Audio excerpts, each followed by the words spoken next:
Hello and welcome to Relatively Crafty, a knitting podcast. I'm your host, Christy. I come to you from the Denver area of Colorado, where I live with my husband, Ron, our two daughters, Tatum and Delaney, our tuxedo kitty, Lilu, and our Podengo puppy, Sophie. Welcome. This is a knitting podcast. I'm going to talk about the things that I have recently finished, things that I'm planning on, or the things that I'm working on right now, and the things that I plan on knitting in the future.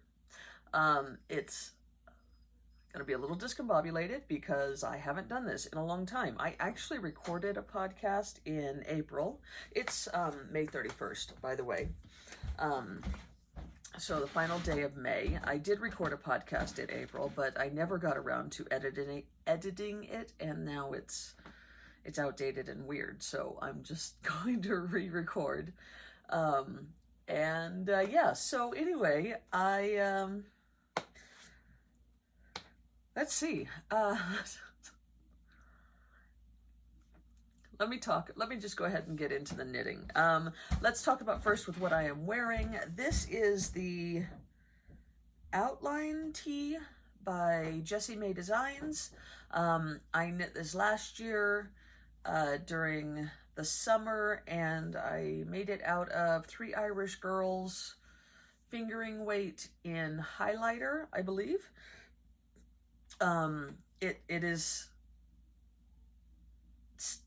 summer all of a sudden. We had a nice mild April, and it was, the way that it normally is, where you need to wear a sweater, have layers, and we were still getting some snow. And then May, we normally get a lot of that as well. We normally get a couple of snowfalls, and I don't know that we got any snow in May. And then all of a sudden it got hot. Like, today's not going to be too bad. It's going to be about 78, but I think on Monday it's supposed to be 90, which is awful. I'm not a fan. I don't like sweating. I don't like heat. I don't like the sun. I don't like bugs. And all of that stuff happens in the summer. And so the only thing that I do like is summer knitwear, because it's quicker to knit, and you get more opportunities to wear it, because a lot of the winter knitwear, you end up wearing it for outside, and then when you're inside, which I am a lot because I work in an office and am a homebody. And then you don't get to wear it. Although I do still wear my cardigans a whole lot, sweaters, but, hats and cowls and gloves and stuff like that. That's all, you can only wear that when you're outside in the winter. Anyway, so I have pulled out all of my summer knitwear, and put away my heavy sweaters. And it bums me out because my first FO is a cardigan, and I won't be able to wear it until fall, because it is just not going to be cool enough. But that is what I am wearing. I think I'm going to make this again this year. And I think that I am going to make it without the eyelets. So you can see, not eyelets, it's like a drop stitch that goes along the neckline, and then I know this is kind of hard to see, but there's like a strip, one drop stitch on either side of the sleeve that it gives it a nice detail, but I think I would like to see what I like, I think I'd like to have one without it, is all I'm saying. I do like this kind of, it's a boxy, kind of a dolman type sleeve, so it's a very flattering shape for me, and I got a lot of wear out of it last year. I think I'm going to make one that's a little less emergency looking, a little less bright maybe. I don't know that I have to see if I have enough yarn in fingering weight, because a lot of fingering weight I have is either 6 or 7 skeins for a proper sweater, or 1 skein for a pair of socks. And this, I think, took like 2.5 skeins. So I have to see what I have in my stash. And, darn, if I have to buy some more yarn, shucks. Anyway, so that is what I'm wearing. I am excited about bringing out all of my knitted tops, the summer tops, and I am very excited about knitting some new ones. I have a whole lot of plant-based fiber yarns and summer yarns, cottons and stuff like that that I didn't touch last year that I really want to get into this year. So I think that I will take advantage of that. So you should see those coming up here now that the weather is warm. But let me talk about the things that I have finished. I finished another cocktail cardigan. If you recall, I made one of these for my mom last year, and I absolutely loved the construction of it. I love the way it fits. I love the way it looks. It was fun to make. I made that one for my mom out of 2 strands of fingering weight that I held double and marled, and I wanted to make it out of some DK weight, and I had this mini set that I wanted to use, and so I made myself one. Isn't it beautiful? So this set is a mini set that I got from Hugh Loco. It was, I think in 2022, she did a birthstone mini set every month, and this was the August set, the Peridot. My birthstone is Emerald. I was born in May, so I just recently celebrated my birthday, and the Emerald set didn't really do it for me. And then I got married in September, which is Sapphire, but that one didn't do it for me either. However, this Peridot, these bright greens just really spoke to me. So I bought a 50-gram DK mini set, and then I bought another 20-gram DK mini set, and I had planned on making, this kind of a scrappy cardigan. And I ended up not needing the 20-gram mini set, so I have the whole set all still perfect in its original bagging, and it's on my destash page because I don't have a whole lot of need for it. Although if it doesn't sell, then I can always make another scrappy sweater using it with all of the other DK minis that I have left over, and just put it in a different order so that it doesn't look exactly like this sweater. But I really, really enjoyed knitting this. This, as I said, is the cocktail cardigan. It is by Tricot Design MCL on Ravelry. And it's got a wonderful construction. It has, I think this is a saddle shoulder, maybe. I really enjoy the way it's constructed. It gives you some nice, interesting things to do at the beginning, and then once you kind of get the top of the shoulders done, then it's pretty simple. It's got a raglan type construction, but not a plain raglan. And what I really like about it is that the button band is knitted on as you go, so there's no picking up stitches afterwards, which isn't really a favorite of mine. And it's perfect for this kind of thing because I was able to make sure that the button band matched. Because it was knit at the same time, it matches perfectly. I really love the lower half of this, and I went back and forth about whether I should start with the peachy pink, because I'm not really a pink fan, but I do like peach, and I love the way that it works with green. But I do think that it works out issely. I also considered taking out the solid colors, because there were 3, there's actually 4 solids. This was the 4th, but I did consider taking out the solids and just doing the variegated, because they would have gradiated really well. It would have looked like a proper fade. But I actually kind of like it with the little stripes of solid in there as well. I made the sleeves a little bit long so that I could fold them at the cuffs, which is something that I enjoy.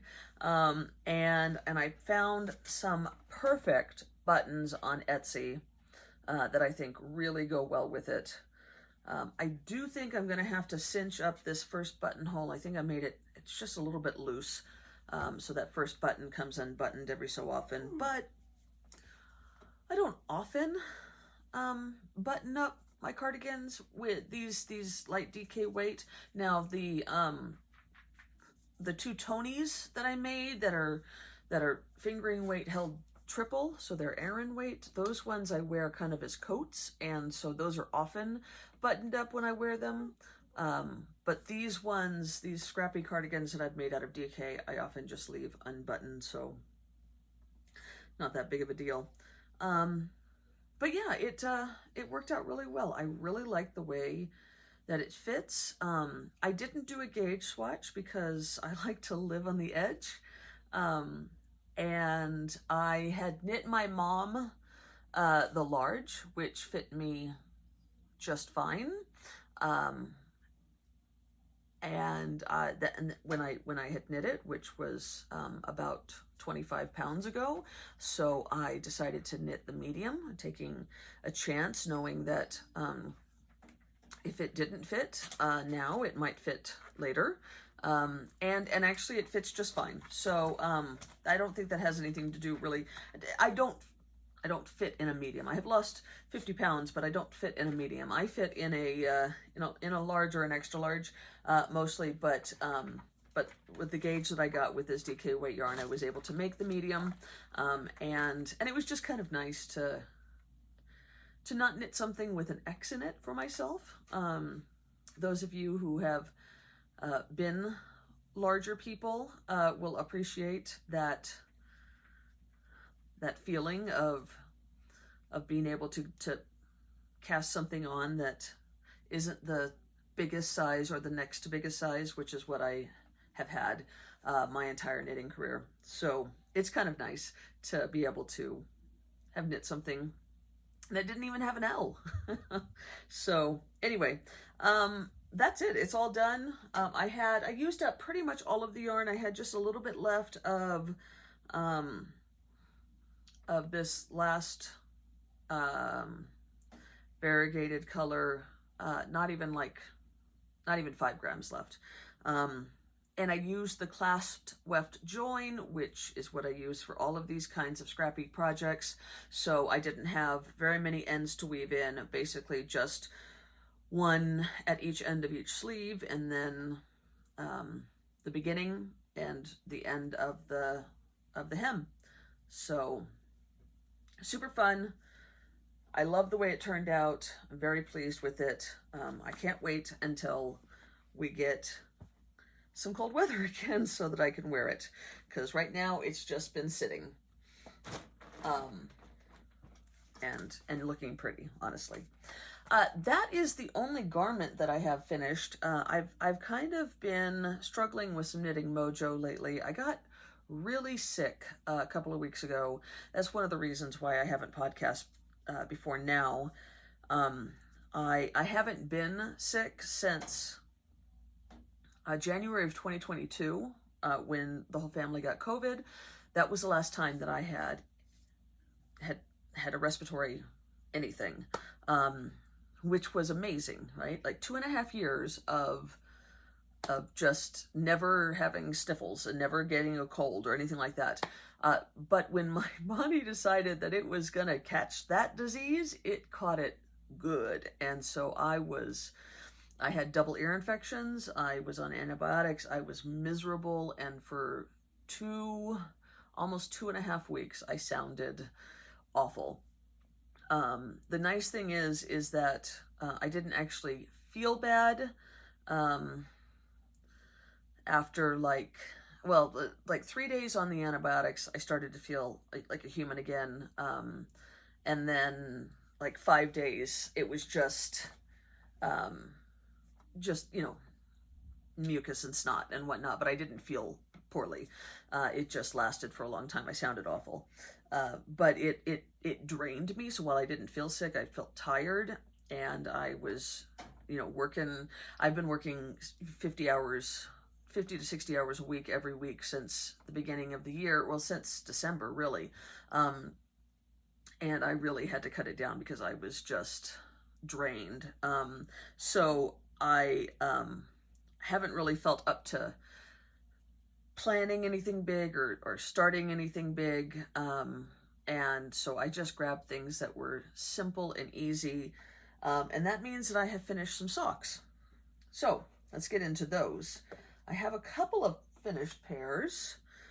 First, a couple of shorty socks. I think I mentioned before that I needed some more shorty socks in some colors that go along with my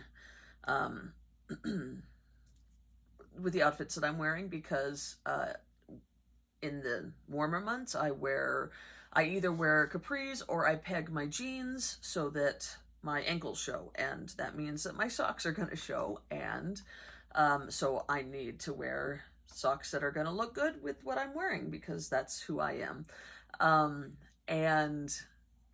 And they need to be shorty socks. So I've been knitting some Rose City rollers. This is out of Leading Men Fiber Arts in their Showstopper Intermission base. The Showstopper is I think it's a 75-25 merino blend, but the Intermission is a 50-gram put-up. So I end up getting a pair of shorty socks out of them and have about 8 grams left over, 6 to 8 grams left over, so it works out perfectly.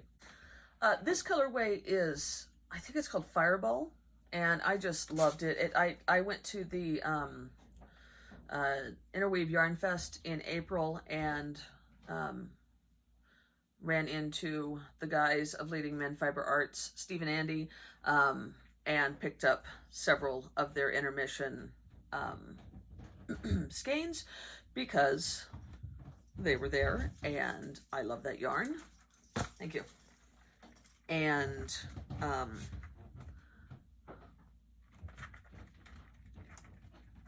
yeah, because I was there and it was beautiful. So anyway, this is the first pair that I finished. I have done these with a heel flap and gusset. Oh, I'm sorry, I didn't even say what pattern this is. This is Rose City Rollers, which is a free pattern on Ravelry. I have made it many times before. I have made it with the heel flap and gusset and with a short row heel. In fact, the pair of socks that I am wearing right now have it with a short row heel. And I don't enjoy doing a heel flap and gusset nearly as much as I do a short row heel, which is the Fish Lips Kiss heel. That's the one I use the most. But I have a pair that I made, see if I can post a picture, out of, I think it was like the first pair that I made, and I followed the pattern exactly, and they fit so well. It's out of Lolo did its hippo for St. Patrick's Day, I think. And so I thought, you know what, maybe I should just make it with a heel flap and gusset. So that's what I have been doing. However, here's the thing, is that I'm putting these on and these fit great. So I don't know why. I don't know. Anyway, these pairs have heel flap and gusset. I think the heel flap and gusset is a genius way to make socks. The socks have so much more space here, which is super important for people who have high arches. I do have high arches, but I also like my socks to be snug and not move. And when you have shorty socks, they might move. I have the socks that I made in 2022 and some of them in 2023 last year, the shorty ones, I don't know, I was super loose and they're just not as nice. So I tried to be more careful with these. I did end up having to get rid of a pair because they're so loose. They're so loose. And that's just, you know, your gauge changes throughout your life, and I think I just got really slack because I wasn't enjoying the knitting of the socks in those 2 years. And so I think I just got, you know, yeah, just like rushing through it. So yeah, so anyway, I have taken more care for these, and I think that they should be wonderful. I'm looking forward to wearing them. I haven't worn them yet, even though I finished them in April, because I wanted to podcast about them. So now that they have been podcasted about, I can finally wear them. But I also have finished a couple other pairs since then. So let's get into those. These are all going to be the same pattern. And I normally knit my socks toe up, but the Rose City Roller pattern is a top-down pattern. So these have all been knit top-down. This is the next pair. Unfortunately, the color is kind of not true. They're much prettier, like aqua and orange. These are same brand, Leading Men Fiber Arts. The colorway is Koi Pond, and it's a beautiful. It's got beautiful speckles of blue and orange with kind of like a blue-green base. It's a really pretty colorway, and I wear a lot of orange. It's my favorite color. So, and I also have a lot of blue and a lot of green. So I figure I can fit these with a lot of things. I wear a lot of solid colored shirts, partly so that I can wear them with funky socks. Also because a lot of the knitwear that I wear is more variegated and colorful. So anyway, these should go with a lot of outfits and shoes too, because I match my shoes, because I have I come by it naturally. It is in my DNA, but we collect things in my family. It just depends on what the most recent obsession is. So I have several pairs. I like Vans, and I like Doc Martens, and Vans, like the old school Vans, Doc Marten boots, and Converse All-Stars, and so I have them in several colors and several different patterns on them. The more patterned, the better. So it's good to have. I feel silly. You guys, don't judge me. This is who I am. But it's better to have solid shirts so that I can wear my funky shoes. That's all. Okay, I've got one more pair finished. What I have been doing is I start a sock, and I put in my these light bulb stitch markers every 10 rows. So so the first sock that I made, I measured it with every 10 rows, and then when I made this next sock, I just transferred the stitch markers over from one sock to the other, so I knew exactly where to start the toe, basically. I would say start the heel, but on these, I just knit 20 rows, and then I start the heel. But it tells me exactly where to start the toe, so that they match exactly. And so, like when I finished, I did it, you know, I knit this sock with the light bulb stitch markers on it, and then transferred them to this sock as I was knitting it. And then after I finished this sock, I started this sock and transferred them here. So this is the third pair that I finished, and you can see I've still got the light bulb stitch markers on it because I've started another pair, and we'll transfer them to here. So these are still in a knitting bag because I am still using them. So they're finished, but they're not ready to wear yet. Anyway, this is also Leading Men Fiber Arts. This colorway is Jupiter Recognize, which I absolutely love. It's got lots of beautiful blues and purples and some greens in there. It's a really pretty colorway, and I will be able to wear this with a lot of things as well. the pair that I have started, I haven't really gotten far. Oh gosh, I'm even less far than I thought. I have just cast it on, so I haven't even joined in the round. But I can show you. I guess we can go into whips because I don't have any other finished objects.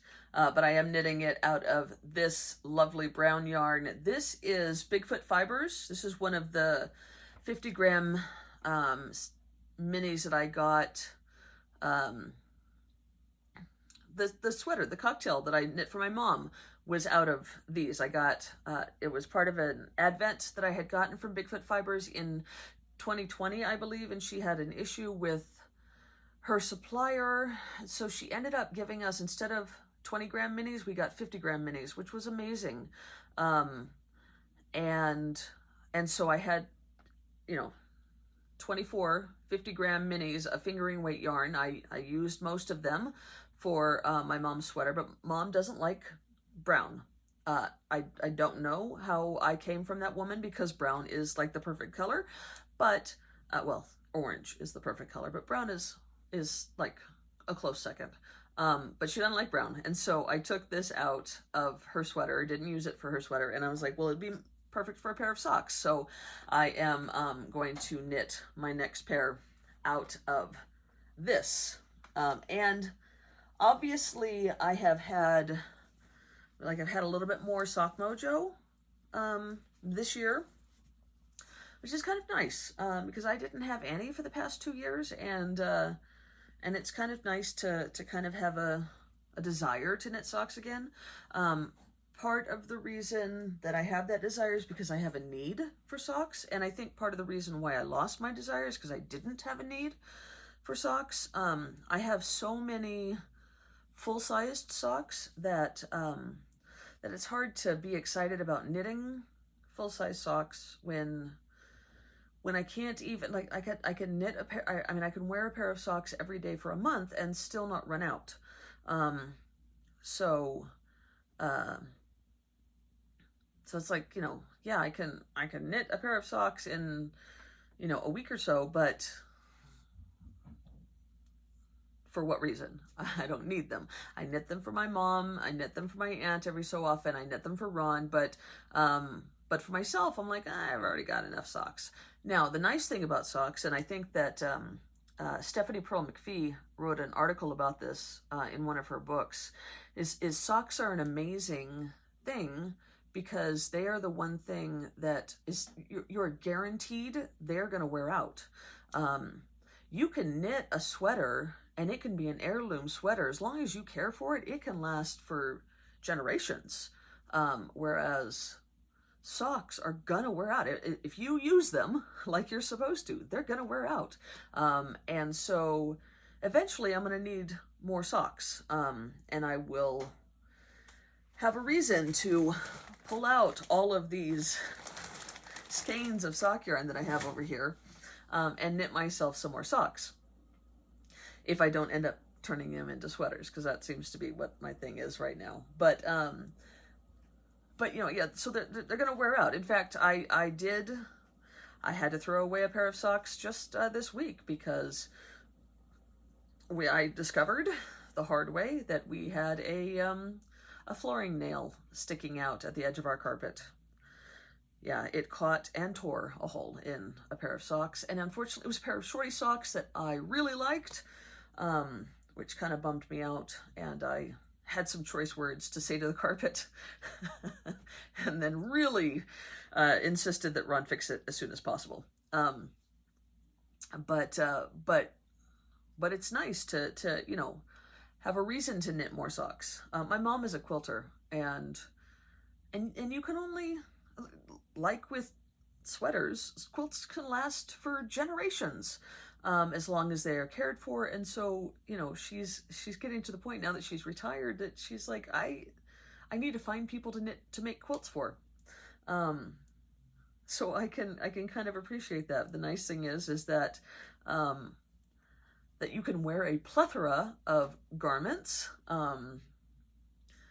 and socks wear out. So I will still need to be able to knit them. Sorry, I went on a bit of a tangent there. Anyway, so this is the third pair finished, and then I've got a pair going. I have them in my little knit bags that my Aunt Kathy makes for me. These are amazing. Every time I see a fat quarter at any kind of fabric store, and I end up going to fabric and craft stores often because my mother is a quilter, as I said, and we are a crafty family. I pick up a fat quarter, and Aunt Kathy will make a bag for me. This one is one of my favorites, and I love this this fabric. I love woodland and woodland creatures and nature. So yeah, she actually, for my birthday, she made me a tissue box cover in this fabric, and it sits in my office. So yeah, that is what I am still working on. I also have another pair of socks on the needles. And that is a pair of Christmas socks. That is in my sheepy bag, also also sewn for me by Aunt Kathy. I love this bag. I use it a lot. And this carabiner is on here because this is what I attach it to my purse with, and the carabiner is supposed to stay on my purse, so I got to move that back. Anyway, I wear a messenger bag purse, and I just attach the knitting bag to it, and that way I can knit wherever I'm at, because I always have knitting with me. Always, always, always. Anyway, I have the first pair done. I cast these on because we were going to an Adam Ant concert. We saw Adam Ant and the English Beat in concert last month, and no, at the beginning of this month. It was like May 6th, I think. It was on Monday, or yeah, Sunday? Maybe it was no, it was Monday. It was Monday. And it was like at 8 o'clock. Like, who has a concert on a Monday at 8 o'clock? What are you thinking? Because I am in bed by 7:30 every night. So that was rough on me. But I needed something to knit during the concert because there is no way that I am going. It doesn't matter if it is Depeche Mode, who is my favorite band of all time. I am not going to be able to sit for 3 hours and not knit. There's just no way. If I don't have knitting with me, I do destructive things to my person, like chew all of my cuticles till I'm bleeding, and so it's all kinds of bad. I go through and crack all my knuckles, and then I start chewing on my cuticles and on the inside of my cheeks and all kinds of things. So it's really important that I have knitting with me at all times. And so anyway, I needed something. I didn't have anything else going. A pair of these wasn't going to last long enough because I need to be able to see to do the heel and the gusset, because I have to see which rows to do the decreases on. So I basically would only have this much knitting where I didn't have to look, and that's not enough. So I started in a pair of socks, and I figured since I need to have, years ago I tried to knit 31 pairs of Christmas socks. I think I have 29 total. I had knit a couple more, but I ended up taking them out of the Christmas box because they weren't really Christmas colorways. So I have like 28 or 29, and I've picked up yarn since then to make the Christmas socks, and I was like, you know what, I need to just get one started. So I have started a new pair of Christmas socks. This is the one that was knit during the concert. I think I got halfway through the foot. And yeah, so this is my normal sock recipe. This is a Turkish toe cast on. I did a fish lips kissed heel, 1x1 ribbing, and Jenny's surprisingly stretchy bind off. This yarn I picked up on Etsy, maybe. It is it's a German yarn. Super Garn Active. They had several pretty Christmassy colorways. I do really like the self-patterning of these kind of workhorse yarns for socks for Ron and for Christmas type socks. I just really like them. My favorite workhorse yarn is the Grundle Hot Socks Diamond. Those it was a super short run. I think they had 8 colorways, and I have knit 3 or 4 of them. I think I've knit 3, and I have 1 more in my stash. Can't find them anywhere. Super bums me out because it's a great base and the colors were amazing. I liked it because it was more, it was similar to this, where you have I didn't want just stripes. I wanted it to be really random and like, I don't know, random. So I love how this is, you know, you have this bit that's kind of different green speckles, and then you've got a couple of stripes, and then you've got this kind of Fair Isle looking bit, and then some more stripes. I kind of like that. So anyway, I have 2 skeins of this brand of yarn. This colorway is 21955, and I do really like how it turned out. I have the second sock going. This is what I've been taking to work, so I'm getting a little bit done on it every day during lunch. And as you can see, I have turned the heel. All right, I'm tangled. So I just have to finish the cuff, and then I will be done. I purposefully make these so that they don't match. I can make them matchy-matchy, but why? So I normally, when I have a pair of socks, like, you know, 100-gram pair of socks that I'm making, I will just cast on the second sock once, wherever I bind off the ribbing of the first sock. But this one was a little bit too close to where this sock started. Like, I think,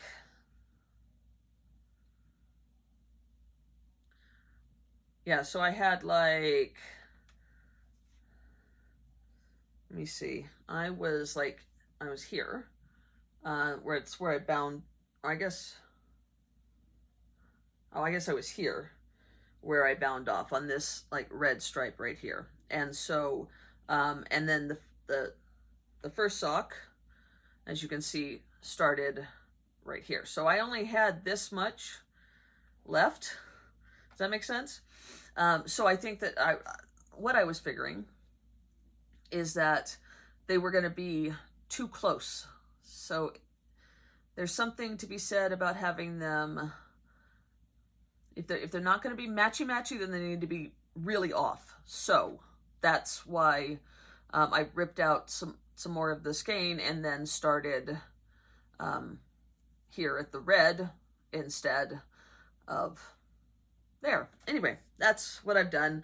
I should be able to finish these pretty soon, and they're not going to get worn until December, of course. My idea is that I will wear my Christmas socks every day, and wear my Christmas socks every day in December, as kind of like, well, it started out to be an Advent. I was going to wear them, you know, December 1st to December 25th, and then I was like, well, there's only 6 more days in the month, so why not make 6 more pairs of socks? So now I have them, and I used to keep them. So when I was in what we called the library upstairs, which is now Delaney's bedroom, I used to keep them in there, in their own little Rubbermaid tub. And then when I moved down here into the basement, they were down here. And so last year, I didn't wear them at all because they were down here, and I completely forgot about them. And it was halfway through December before I realized, oh my gosh, I haven't worn any of my socks. So I have moved them upstairs into my closet so that when December 1st hits, they will be right there, because we have a big walk-in closet. This is a weird place. There's lots of, like, our master bathroom is very small. There is a vanity area, and then the bathroom itself has just a stand-up shower. There's not even a tub and the toilet. So it's a very small room, but our closet is really big. So yeah, our closet is bigger than our bathroom, which is interesting. That's not how it is in the other bathrooms in the house, but ours, I don't know. The bedroom is large, and I actually really like having a large closet. It's a walk-in, so I go in there in the morning and get dressed in there. You guys don't need it. I'm telling you so much about myself. Sorry. But anyway, all of my socks are in there because that's where I get dressed, and all my clothes are in there too. So when I get myself ready in the morning, I often decide what pair of socks I want to wear, and that determines what clothes I'm going to wear. But if my Christmas socks are in there, then December 1st, I will grab my Christmas socks, and then I will do that every day of the month. Anyway, so that is my other sock whip. I have one more whip. No, I have two. Because I'm pretty sure I showed you guys this last time. I haven't done anything on it in a while, but I am trying to knit a sweater out of my Volmiza. It is very wrinkly because it has just been stuffed in the bag. But this is the Cecilia knit out of Volmiza lace. I have now gotten to the point, so this was what I was working on at work for a long time, because it's lace weight. And even though well, you know what I was going to say, even though it's not on a tiny needle, but it's on a 2.5, a US 2.5, which is, what does that say, 3 millimeter? It's a small needle. Lace weight yarn on a small needle. And I say lace weight, it's kind of like a light fingering. Honestly, Volmiza lace isn't really lace. But it's a slow going process. And I have purposefully knit it a size smaller. So it is not even like I could wear it right now if I finished it. It won't close. Like it'll fit on my shoulders. I've tried it on. It fits on my shoulders, but it won't close. So it's definitely one of those goal items. Like this will be when I've reached my weight goal, I will be able to wear this. And yeah, so I've just kind of been about it. I wanted to use up this pattern is meant to be worn. I think it was designed to be worn with like a dress, so it's supposed to be super cropped. I think you're supposed to like knit 3 or 4 inches from the armhole, and then do the ribbing for 3 inches. So 6 inches total, maybe 7 inches total for the body underneath the arm. And I've already got more than that because I can't decide. I don't really wear a lot of dresses. It would be great over a dress, but I don't know. So I've just been, part of it is that I still have so much yarn left. I mean, this is it's a Volmiza lace skein, so it's a ridiculous amount of yarn. The normal one is 300 grams, which is 1,722 yards. But my skein is 322 grams, so it's even got more yardage. And I'm like, if I don't use it in this, what will I use it on? So I keep thinking, well, maybe I'll just make this full length. Because I know that I don't want full length sleeves. I only want like 3/4 sleeves. So I've just been kind of letting it sit, basically, because I really haven't knit that much yarn. Let me see if I can weigh this. According to my scale, I have 226 grams left. So I have only knit 100 grams. And I'm mostly done with it if I knit it kind of to the plan. And I don't know, maybe I'll go back and do the sleeves. I still do have to do the button band. I don't know. Maybe, I mean, I could.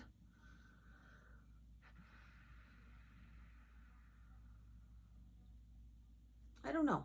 I haven't decided what I want to do with it yet, but it's very plain, and I just kind of got bored with it.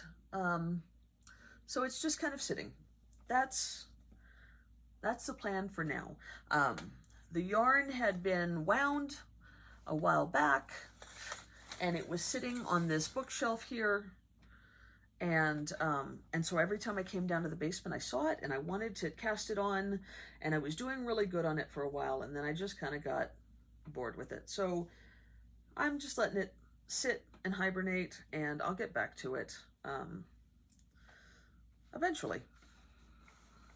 It's not even like I could wear it if I finished it now. So yeah.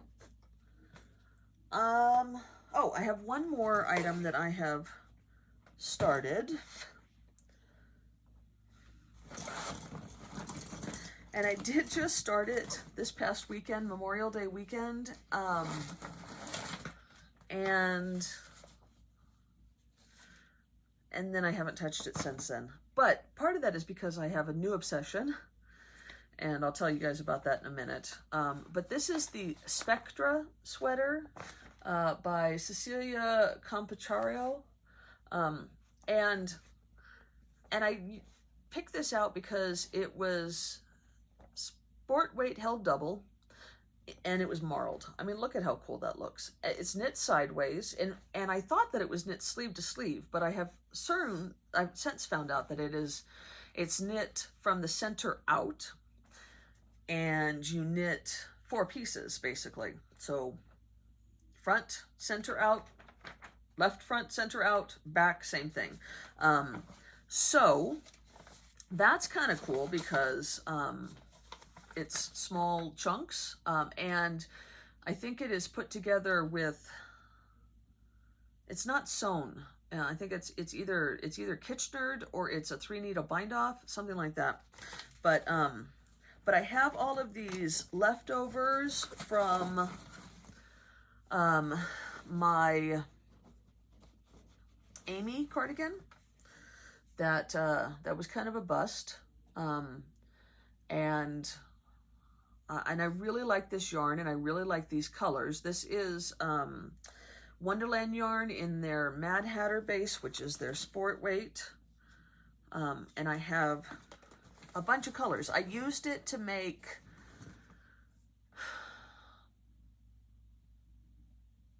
I can't remember what it's called, this Andrea Mowry pattern.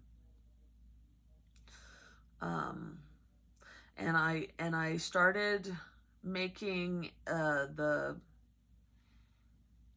was like some colorway done with old-timey video games, like Super Mario Brother characters, and I did a sleeve and then ripped that out, made the Andrea Mowry pattern. What was that called?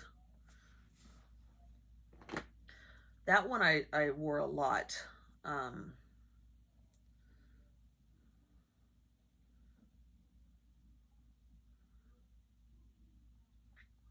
It's a little bit big now, which kind of bums me out. Oh, the Shifty by Andrea Mowry.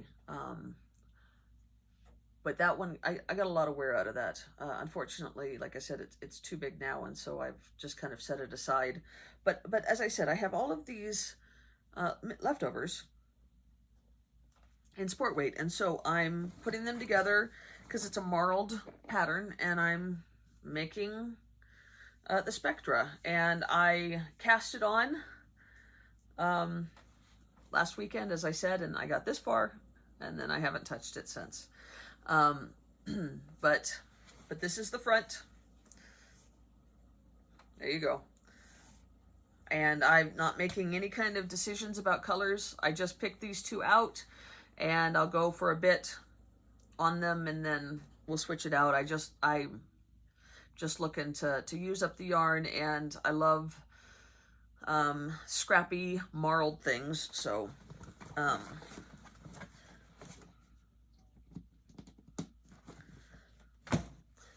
so yeah, the reason why I haven't been knitting on sweaters very much is because I have this new obsession, as I mentioned to you. I watch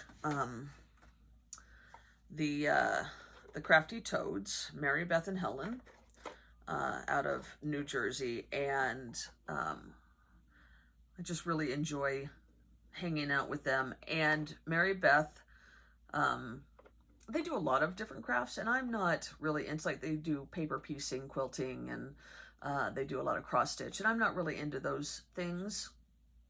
But Mary Beth does put together little, like, Lego kits and stuff like that, and she brought up a book nook that she had made, and I had wanted to make a book nook for a long time and never really bit the bullet and purchased one. But the one that she brought up was so cute, and so I decided to get that one.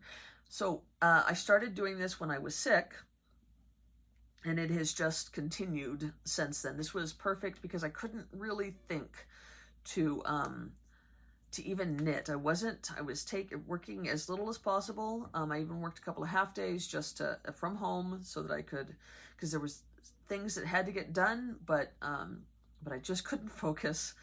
And so I sat up in my bedroom. I have a vanity desk, sits in front of our window, so I got great light, and I couldn't breathe, I couldn't sleep, and I would just put these things together. So I did this one. Let's see if I can get the light to turn on. There we go. So this is the Magic Market. I'm hoping you guys can kind of see in there. There's all kinds of little magic things. So you put together these things. All of this was just flat sheets of wood, and you kind of pop out the pieces, and you have to glue them together and decorate them and all that kind of stuff, and make it. You just follow the instructions. It's super fun. This one is kind of very Harry Potter-esque. It obviously, they have to be careful with licensing, but there are, like, newspapers in there that say muggles and stuff like that. And yeah, it was super fun, but it started me on a whole like rabbit hole. And as I said, this is a book nook, so this is meant to go on your bookshelf in between books, which is where I have it.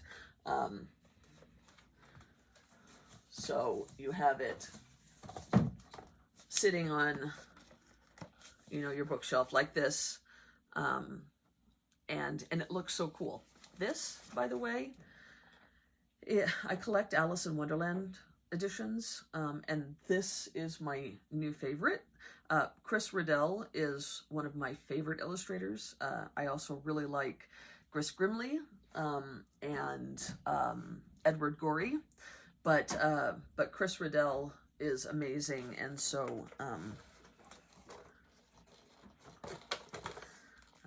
I had to, when I saw that he had illustrated Alice in Wonderland, I was like, okay. So I have her Adventures in Wonderland and Through the Looking Glass. They're amazing. I don't know why this one came with a plastic cover and this one didn't.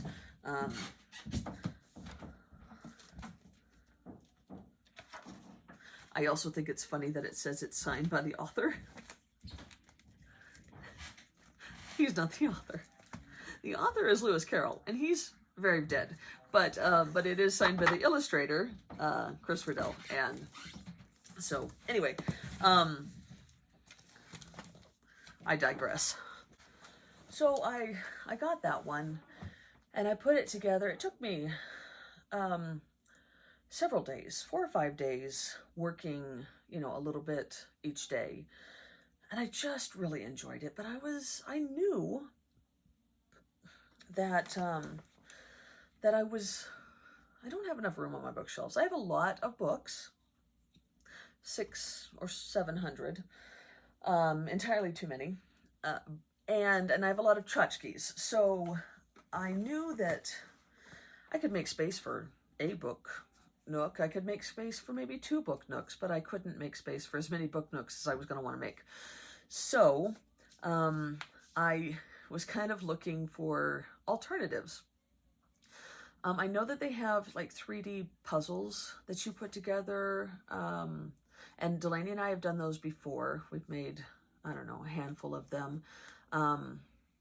But like with the book nooks, I was concerned that, you know, once you make them, it's very enjoyable to make them. But once you're done, there's nothing to do. So we made, like Delaney and I made it's like a hot air balloon, and it was adorable, and we thoroughly enjoyed making it. And it's sat on a desk now for a couple of years because we made it like during 2020.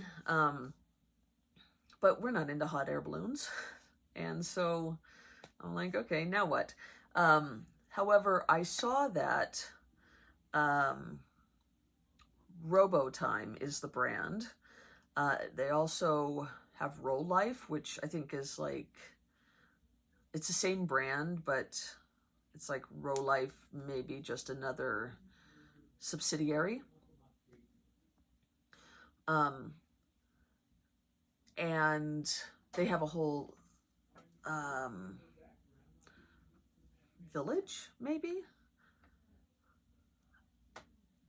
Yeah, I had to get into that. So I don't have them here because I have decided that I take them to work, and I've got an office at work, and I have space, desk space. I should take a picture of my office sometime. I have a lot of tchotchkes there too.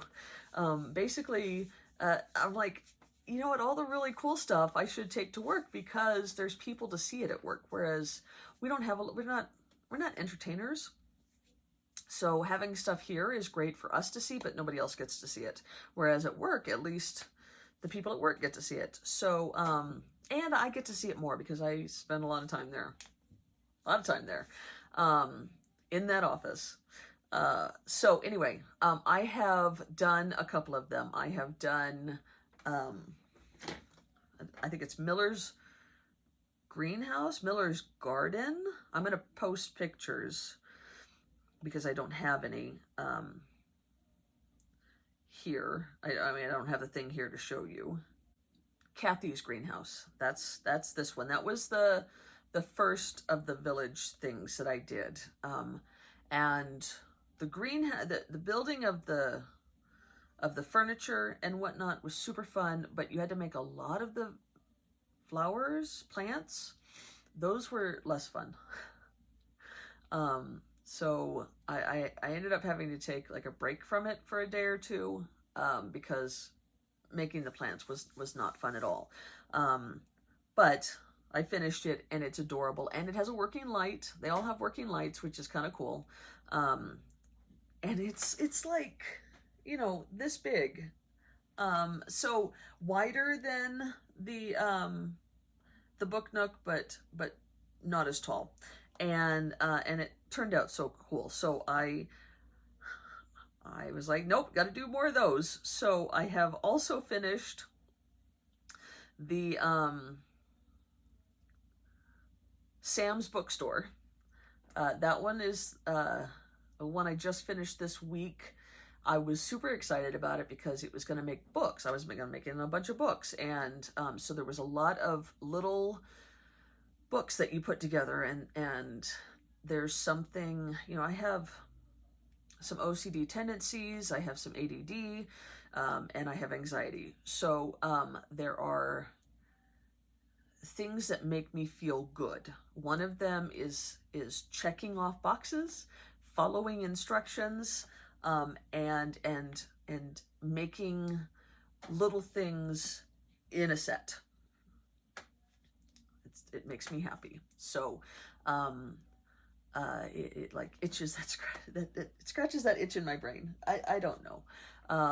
So anyway, I made that one. super fun.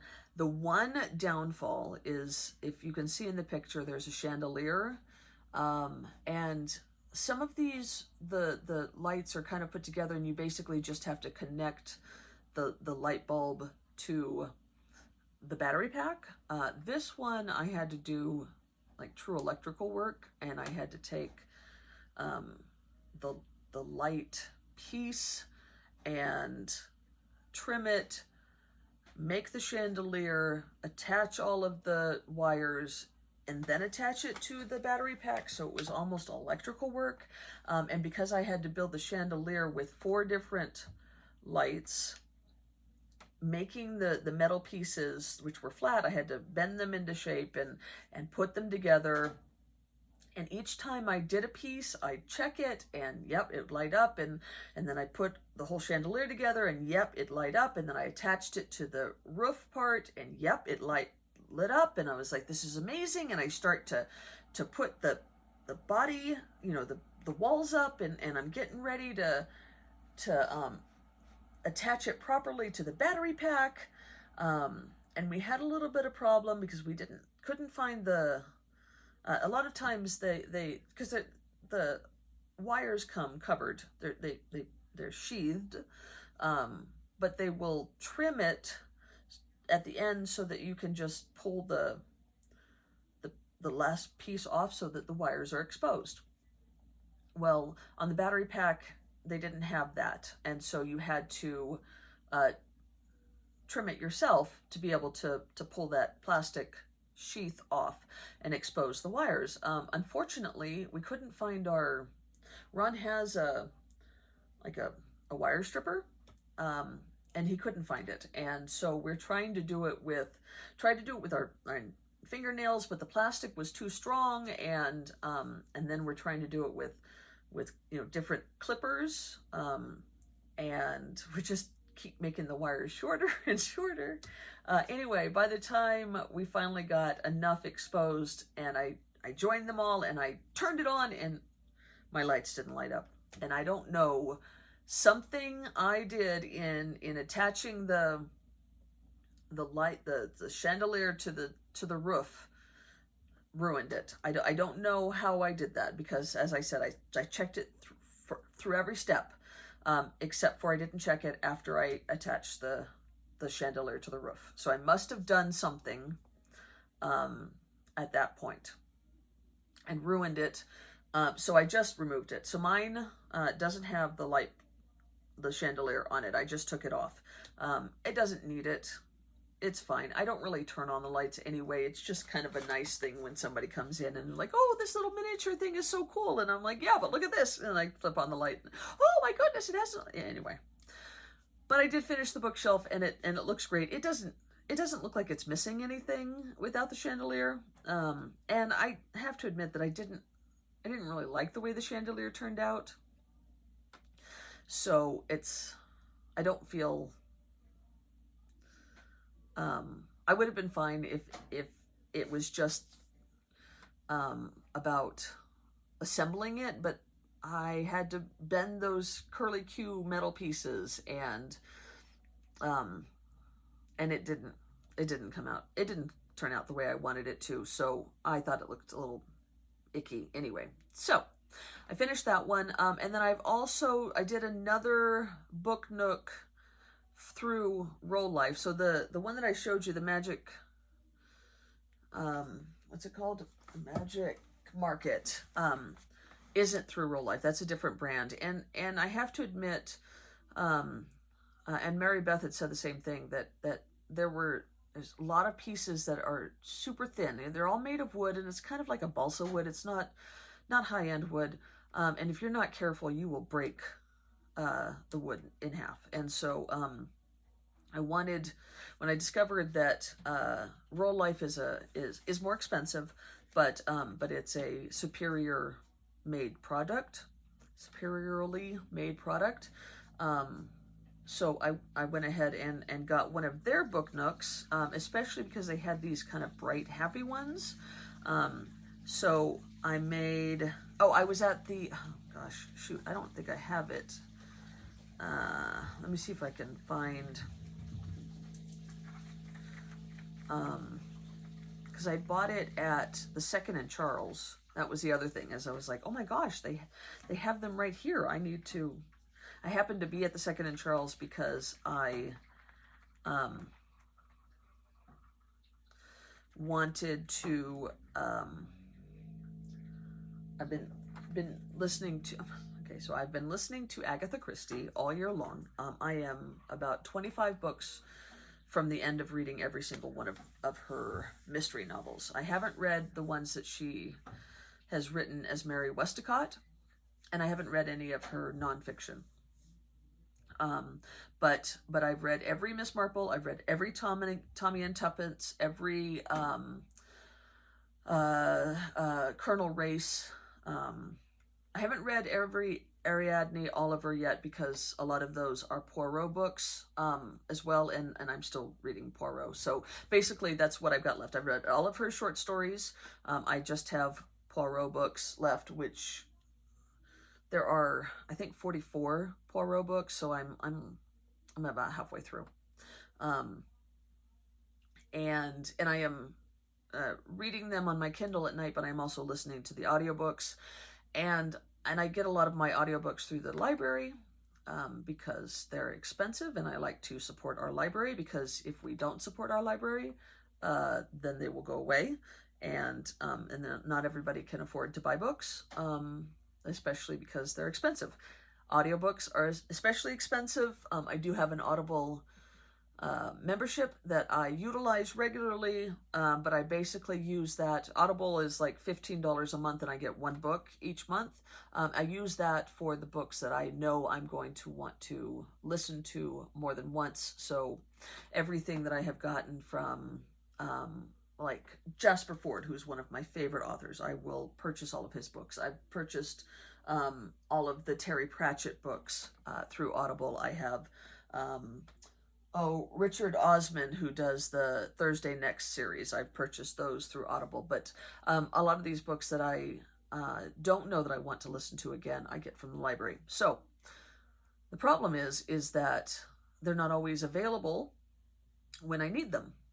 So in between listening to Agatha Christie, because I was concerned that if I listened to something completely different, I would, my mood would change, and then I would not want to listen to Agatha Christie anymore. I'm really trying to make sure that I get through all of her books this year, because I know that once I stop, that will be the end of it, and I won't want to anymore. I'm very much a mood person, and so if I stop listening to Agatha Christie, I will probably not get back to it for years and years and years, and I just want to be able to finish them. So all that to say, I needed something in between, waiting for Agatha Christie books to be available, and it needed to be something similar. So I've been listening to P.G. Wodehouse in between, mostly the Jeeves books. Wodehouse is another one who is a phenomenal writer and so fun, and he writes, he was an author in the same time. His books are similar, although none of them are murder mysteries. They are still English and very much play on words and super fun. So I've just been really enjoying them, and I've decided that, I have every Agatha Christie book on my shelf, which are trophies. A lot of the books on my shelf are trophies because I read on my Kindle and not actually the physical book very often. I very often read on my Kindle, or I listen to the audio, and so I don't really need a single book made of paper, but they're so pretty. And as I said, I like to collect. So I came across somebody on Instagram who said that these were trophies of the books that I have finished, and I love that. So I have the trophies. So I've been getting the P.G. Wodehouse. These are the Jeeve omnibuses, but I also have a lot of the Penguin editions, the older Penguin editions of Wodehouse. I would love to have a newer edition, but unfortunately not all of his books are in print. And these, Penguin did, I think, 3 printings, and they all look similar. You can see here is one of the older printing. You can see his name is slightly different, but it still has the orange or yellow spine. And then this is one of the newer, and by newer I mean like this was printed in the late 60s and this was printed in the early 70s.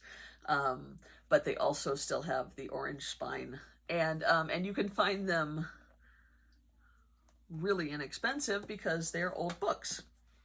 So I was going to Second and Charles. Gosh, I've really gone all over the place.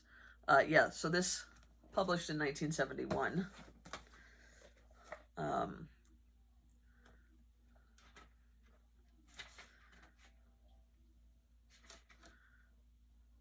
Oh, this one's even older than I thought. These older ones were published in 1957. So, anyway, on my shelf, they look close enough to be matchy. Penguin did do a nice edition in the 90s that I really liked, and in fact that's when I first read a Woodhouse book. Ron and I went to Oregon for our first anniversary in 1999. His dad lived up there, and we spent a week with him, and spent our anniversary at the Timberline Lodge. But we went to Powell's Books, which at the time was like the biggest bookstore in the United States. It was so cool, and I picked up a Woodhouse book. And it had that beautiful, I'll see if I can post a picture of what the cover looked like, and those were fun. That was the first Woodhouse book that I had ever read before, and absolutely loved it.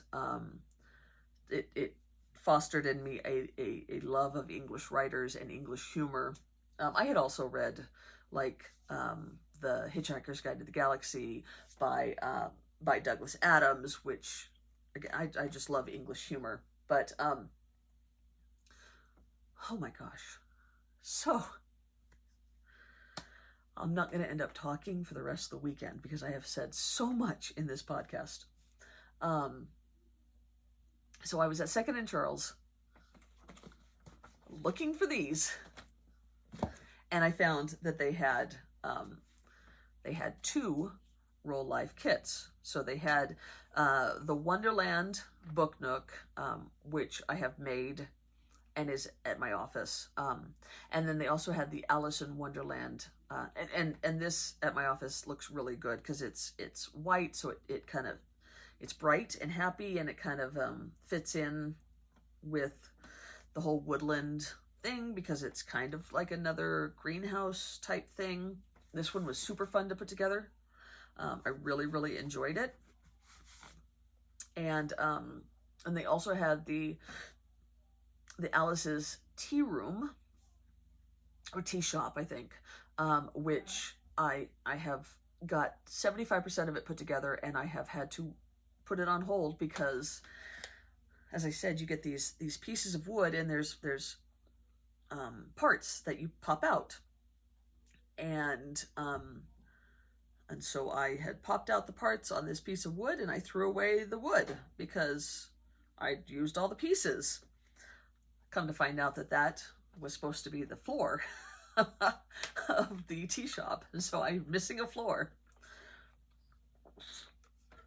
The nice thing is that you can contact them and they will replace missing pieces. Because it was my error, I just have to pay for shipping.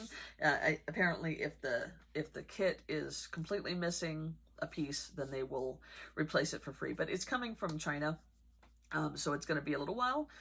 So that is just kind of sitting, lamenting currently. I'm glad to find out that I could get the piece replaced, and they will replace them for free. Even if you did break them, they just ask you to pay for shipping if it's your error, which is completely reasonable. But I was like, oh my gosh, I threw that piece away 4 days ago. Crap, what am I gonna do? I can't finish it. I'm so mad. And Ron was like, well, maybe I could make it. You know, you get like a piece of paper, like a little booklet that has diagrams of the pieces so that you can match them, because if you pop something out, some of the pieces pop out on their own, and then you're like, well, what piece is this? You can match it to that paper. So I'm like, well, at least we know exactly what size and shape it's supposed to be. He's like, well, maybe I can make it. Then I went and found that you could just get it replaced, and it's easier to just have them send me the right piece instead of Ron trying to jury rig something. So so I will finish Alice's tea shop eventually, but I just finished another book nook like today, and this is Sunshine Town. So it's got a little bookstore and a coffee shop, and there's a mirror in there. So the signs back there are mirrored so that when you see the reflection, you read them right. It's super cool. And it's got a couple of lights. As you can see, there's a lamppost back there, and then there's a light coming off of the coffee shop, and then there's a light at the top, and it's obviously a touch, which is super cool. The Wonderland one is also touch like that. But this one was super fun. These ones are quicker. They only take, I don't know, 6 hours, maybe 7 hours, whereas the like the bookstore and the greenhouse took me like 20 hours. So you're definitely getting more of your money's worth, but these are a good, fun kind of palate cleanser because they go so fast. But yeah, I'm gonna put this with the Wonderland one in my office, and then I have entirely too many of the other ones that I'm gonna just put together and build a whole village in my office, because why not, right? So yeah, I have just kind of become obsessed with those, and those have been what I've been working on after work instead of knitting. So I'm still knitting on the weekends, and I'm knitting during lunch, but I'm not knitting in the evenings, which means I'm not getting as much accomplished. But I'm building little miniature dioramas, and they're so much fun. I have issues.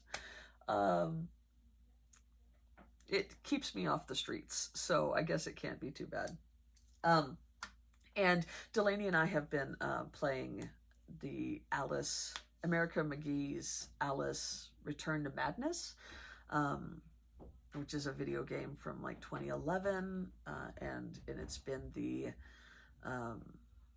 kind of mother-daughter thing that we've been doing. We have a couple of things that we do every Friday night. We watch a horror movie together, and then we have been playing this game. We also, like, she's helped me put together some of these kits, and anyway, so we've beat the game, but we have to finish it 100%, obviously, because, as I said, I really have to check off all of those boxes. So that's what we've been doing, because I'm not any good at video games. I don't have that skill. I was great with Super Mario Brothers. Anything that was 2D, I could rock that. But once Nintendo 360 came out, I tried. Before the kids were born, in the early aughts, I would try to play. I was always about the cute games like Spyro the Dragon and Rayman and stuff like that. But Oddworld, I think that was another one that I used to play, but I just was never really good at the 3D thing. I don't like that that I couldn't find all the things, because the internet wasn't really as active back then, so it wasn't like you just Googled a walkthrough to find out where everything is. And yeah, I just couldn't really get good at that 3D gaming thing. So Ron and I would play things together. We played all the Resident Evils and Silent Hill and stuff like that, and I would just help him. He would do the actual playing, and I would help solve the puzzles and stuff like that. I would keep notes. It worked out even better when I had knitting, because that kept me like out of trouble. I would do those penny press word puzzle game books. So before I was a knitter, that's what I would do. I would do those while he was playing the game, and or I'd do like cross stitch or something like that. I've always had to have something to do. Although I used to be able to sit and watch a movie or TV without having to do something, and now I can't. It's gotten worse as I've gotten older.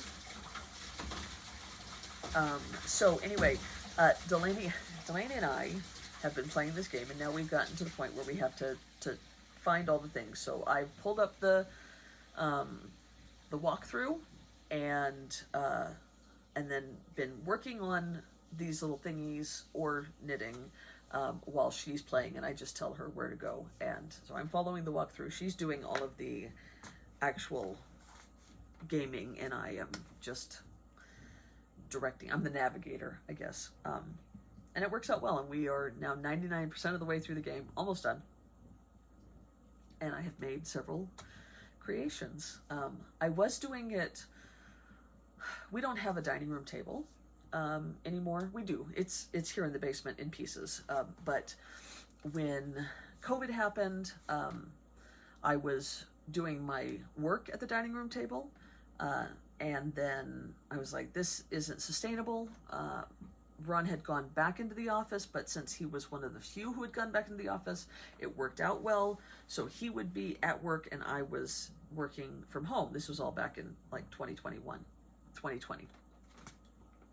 And then I set up an office in the library, which worked out fine. And then I went back to the office. And that was even better, because then I had, a set place. And Ron started working from home. It was weird that it really was just a few short months after I went back into the office that he was like, you know what, actually, it's better to work from home. So he was working in the library, and then when we decided that the children needed to have their own rooms because they had kind of outgrown sharing a room, and I sacrificed my library and moved all my stuff down here. Ron had to move his office because the library was no longer a thing. And so we set it up in the dining room, but we set it up as an office in there. So our dining room is now his office. Although at this point, he went from working at home full time to going into the office 2 days a week to now he's working in the office full time, and we have this office set up in the dining room, and it doesn't get used very often. Every so often we'll have a snow or something will happen, and one of us can't go into the office, will get sick, or there will be some kind of weather problem, or there was like flooding at his office once, and then we'll work from home, and it's great to have it, but otherwise it's now kind of just sitting there. But all that to say, I don't have a dining room table anymore to do crafts from. So I've been sitting on the floor in front of the coffee table, and I am 47, and sitting on the floor at 47 for long periods of time is very uncomfortable. And my back would hurt, my butt would hurt, my legs would go numb. I mean, just all kinds of things. And so I've been trying to like work with things. I've got I guess it's kind of like a breakfast in bed thing. It's a table and the legs come down. And so I've been using that, sitting on the couch, which is much more comfortable. And it's not as portable as like knitting, where you can just kind of be wherever you are and work on that. It doesn't take up a lot of space. This obviously you need more space because you have to be putting things together. You need glue, you need an X-Acto knife, you need scissors, you need light, you need all these kinds of things. And so, yeah, have I droned on long enough now. It's been an hour and a half, according to the timer. And I don't even know how much of that I can cut out.